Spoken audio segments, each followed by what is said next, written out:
क्या आपके विवाह में बहुत सारी अड़चनें आ रही हैं?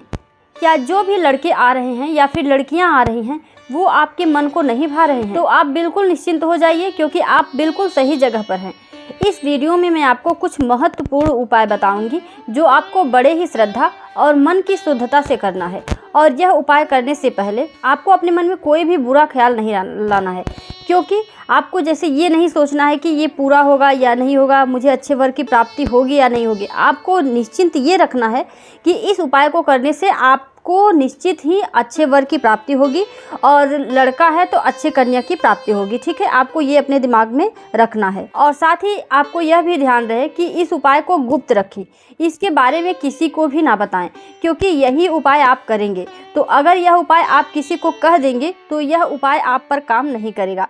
आपने जिसे इसके बारे में बताया है, अगर उसने यह उपाय कर लिया तो ये उस पर शीघ्र ही कार्य करेगा, उसकी मनोकामना शीघ्र ही पूरी होगी। तो जब तक मनोकामना पूरी ना हो आपको इसे गुप्त रखना है, किसी को भी नहीं बताना है। तो आइए उपाय की बात कर लेते हैं। इसमें हम आपको 5 उपाय बताएंगे। उसमें से अगर आपने एक भी उपाय सही ढंग से कर लिया तो आपको मनचाहे वर की प्राप्ति अवश्य होगी। और याद रहे, यह उपाय आपको तीज के दिन ही करनी है। ठीक है, जितने उपाय मैं आपको 5 उपाय यहाँ पर बताऊंगी, 5 उपाय आपको तीज के व्रत के दिन ही करनी है। ठीक है, तो पहले उपाय की बात कर लेते हैं। तीज की रात को व्रत कथा सुनने के बाद रात 12 बजे एक दीपक जलाकर शिव और पार्वती के सामने बैठ जाएं और ओम नमः शिवाय का 108 बार जप करें। और जितनी बार आप जप करें उतनी बार अपनी मनोकामना भी बोले। ठीक है, इस तरह से करने से आपको मनचाहे वर की प्राप्ति अवश्य होगी। और आइए दूसरे उपाय की बात कर लेते हैं, जो कि सुहागन महिलाएं जो हैं वह अपने पति के लिए कर सकती हैं, जिनके विवाह में बहुत सारी अड़चनें आ रही हैं। विवाह हो चुका है लेकिन पति प्रेम नहीं करता है, इस तरह से बहुत सारी अड़चनें होती हैं। तो अगर जो भी वैवाहिक जीवन में दिक्कतें हैं, तो अगर आप यह उपाय करते हैं तो आपका वैवाहिक जीवन सुखी रहेगा। तो बात करते हैं दूसरे उपाय की। तीज व्रत के दिन शाम को सिंदूर और घी मिलाकर एक दीपक बनाएं और उसमें रुई की बाती लगाकर शिव पार्वती के सामने जलाएं। ऐसा करने से आपका वैवाहिक जीवन सुखमय और सौभाग्यमय होता है। तो अगर आपको अपना वैवाहिक जीवन सुखी बनाना है तो इस उपाय को अवश्य ही करें। अब आइए तीसरे उपाय की बात कर लेते हैं। यह उपाय बहुत ही शीघ्र कार्य करता है।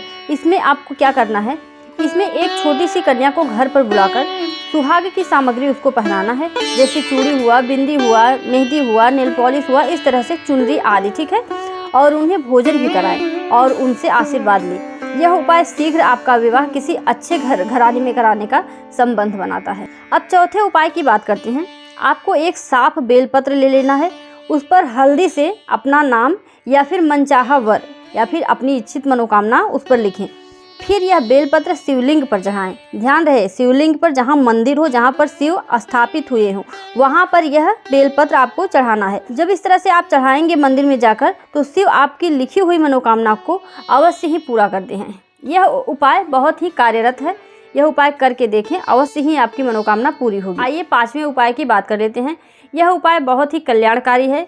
इसमें आपको एक पीले कपड़े में 5 हल्दी की गांठें, थोड़ा सा चावल और एक सुपारी लपेटकर माता पार्वती को अर्पित करना है। फिर व्रत के बाद यह पोटली अपने तकिए के नीचे रखें और रोज ओम नमः शिवाय का 11 बार जप करें। यह उपाय योग्य वर प्राप्ति और विवाह में आ रही अड़चनों को दूर करने के लिए किया जाता है। तो अगर ये सारे उपाय जो मैंने आपको बताए, इसमें से आप एक भी उपाय को कर लेते हैं अच्छे ढंग से, तो आपकी मनोकामना अवश्य ही पूरी होगी और आपको अपने मनचाहे वर की प्राप्ति अवश्य होगी। तो ऐसे उपाय और कथाओं के लिए चैनल को सब्सक्राइब कर लो, और वीडियो अच्छा लगा हो तो लाइक कर दीजिए। मिलते हैं अगली वीडियो में। धन्यवाद।